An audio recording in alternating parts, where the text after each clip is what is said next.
Welcome to The Wedding Wear with Officiating by Amanda.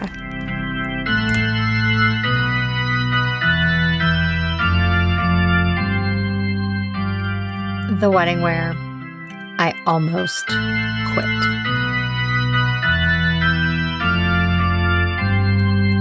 Hello all and welcome back to The Wedding Wear.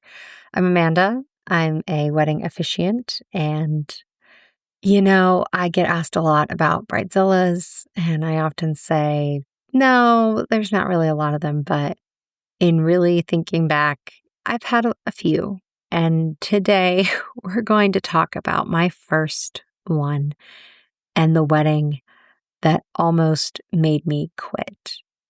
And maybe not as you're thinking, throw down my mic in the middle of the ceremony, walk out and effective immediately quit, but almost made me, nope, I don't need to do this anymore. No, thank you. And it was early on, so I'm like, gosh, how much would I have lost out on? I don't throw the word bridezilla around lightly because weddings are emotional. There are nerves and pressure and family dynamics and timelines and lots of money and expectations. And we as women, sure, the industry's told us it's your day, it's your special day, whatever the bride wants. And sometimes that goes up into our heads and we have some unrealistic asks of people. But there's a difference between those unrealistic asks and the tears and the stress and being short with somebody, all of which I just bundle to. It's normal.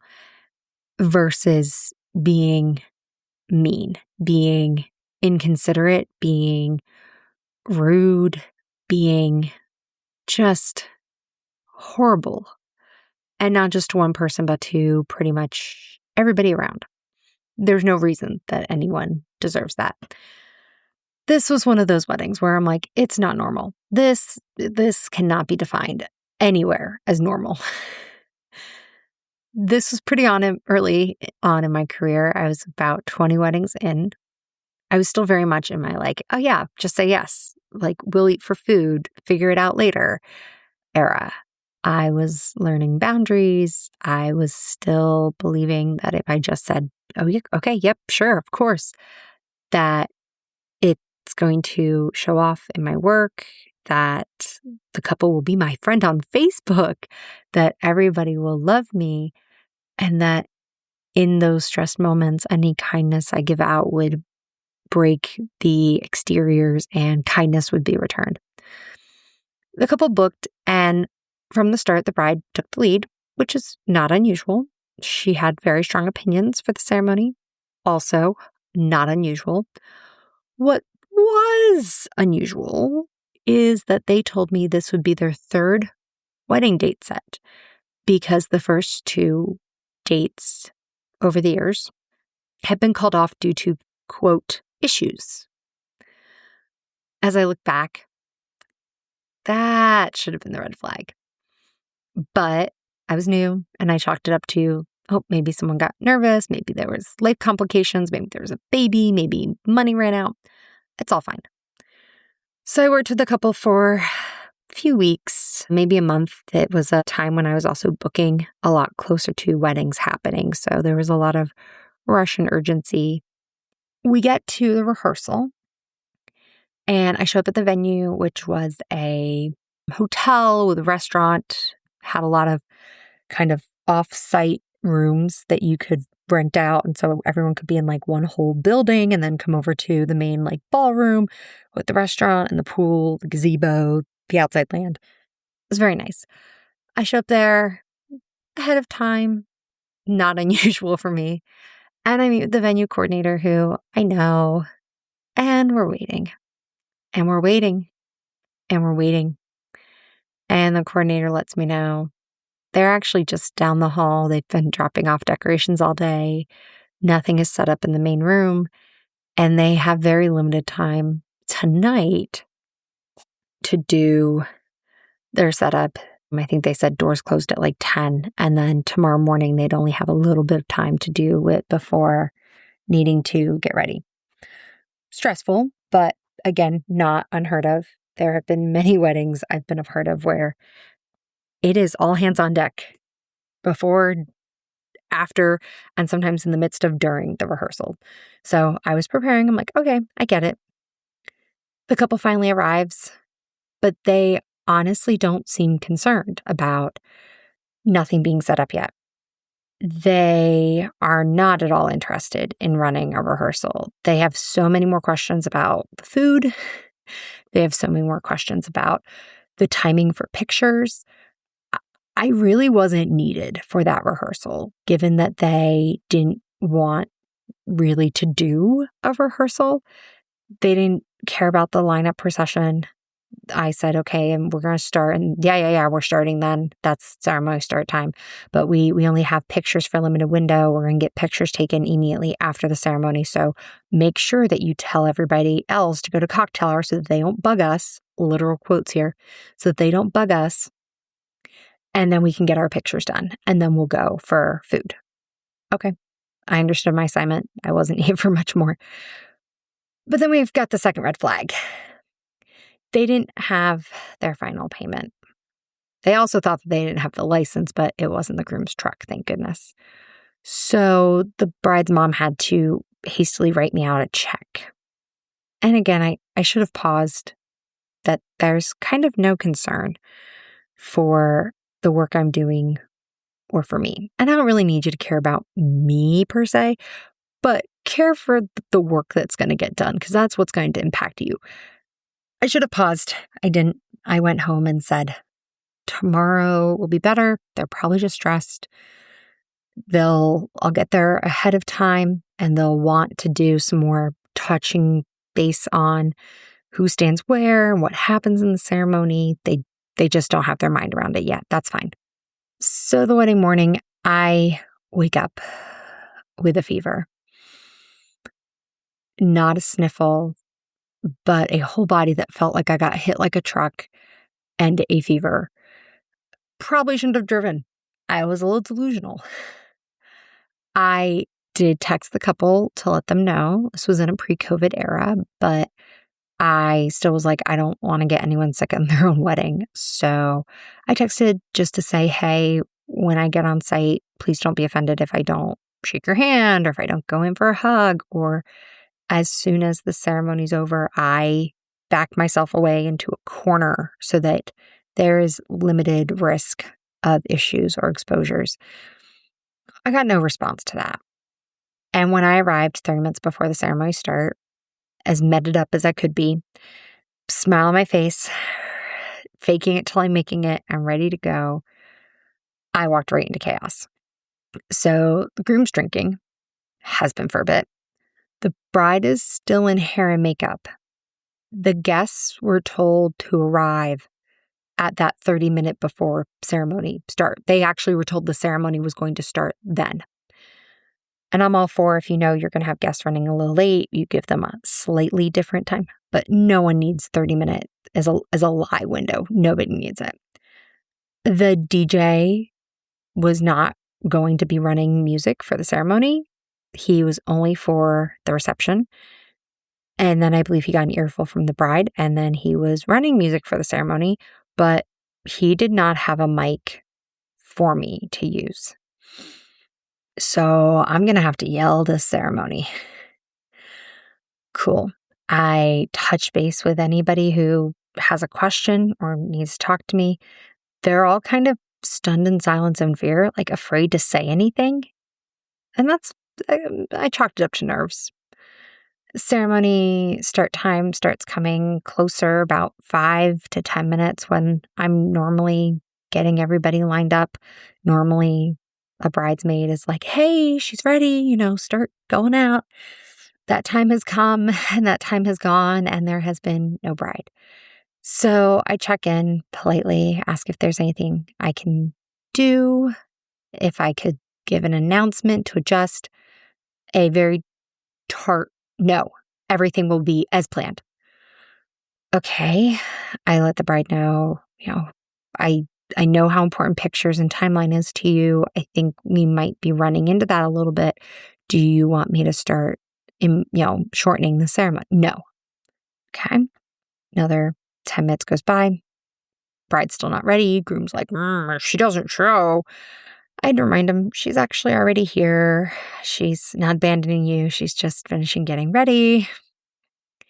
Everybody's kind of waiting on me for what comes next, not just the guests, but the groom and the groomsmen and the caterer and the photographer and all of these other vendors that know that their job starts when the ceremony ends.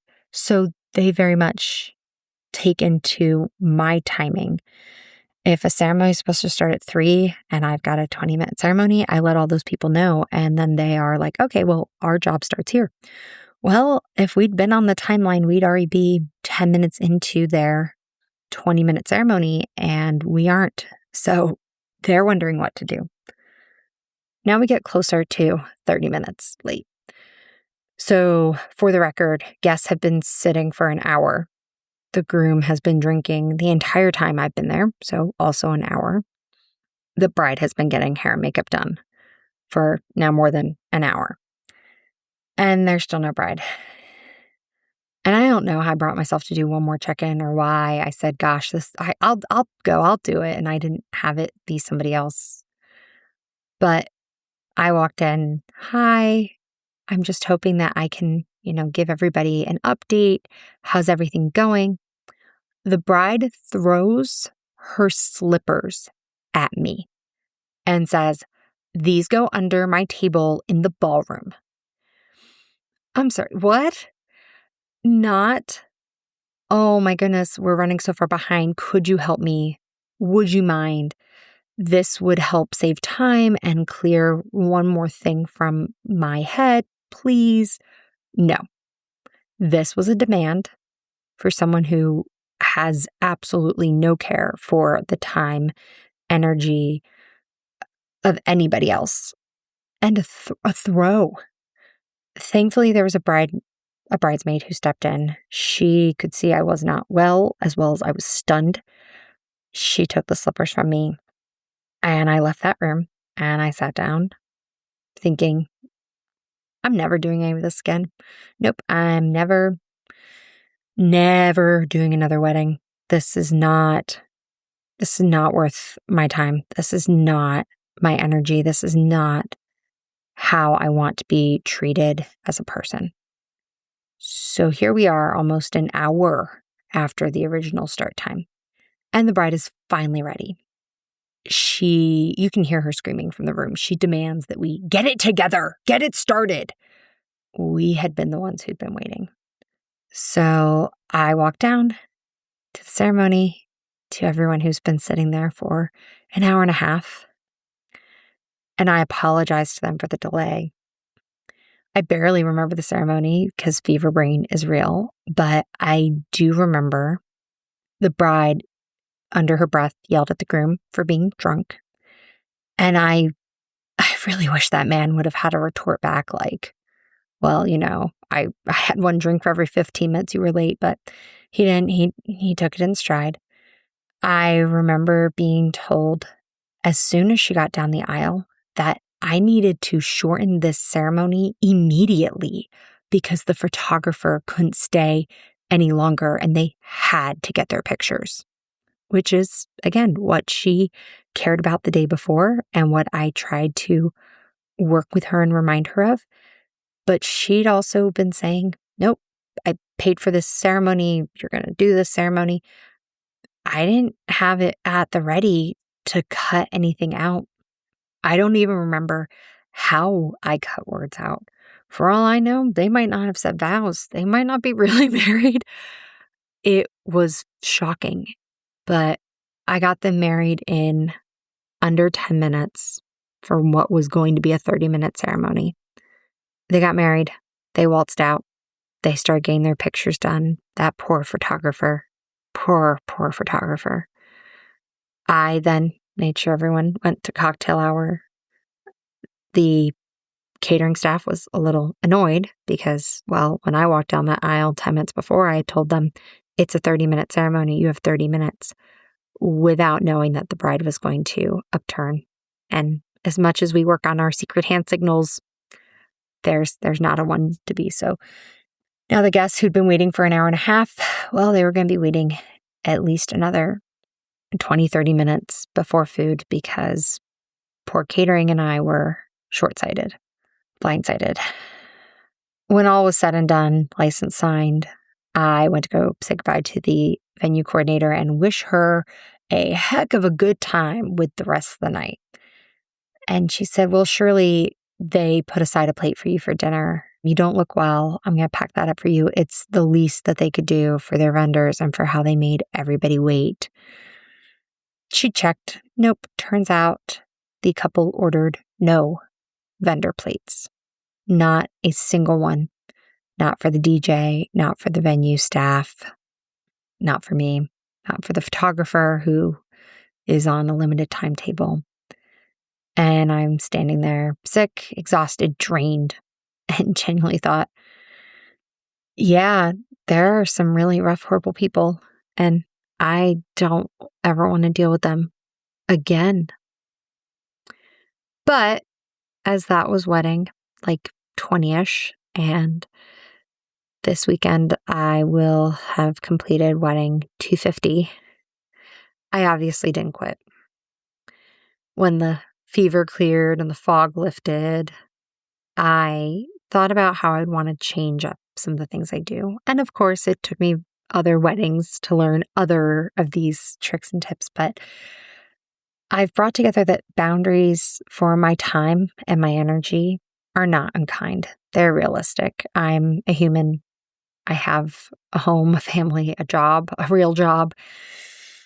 I need to not answer phone calls in the middle of the night. I need to only show up for the times I'm contracted to show up. And if and when I decide to pull out Minister Plus, that's my prerogative to do so.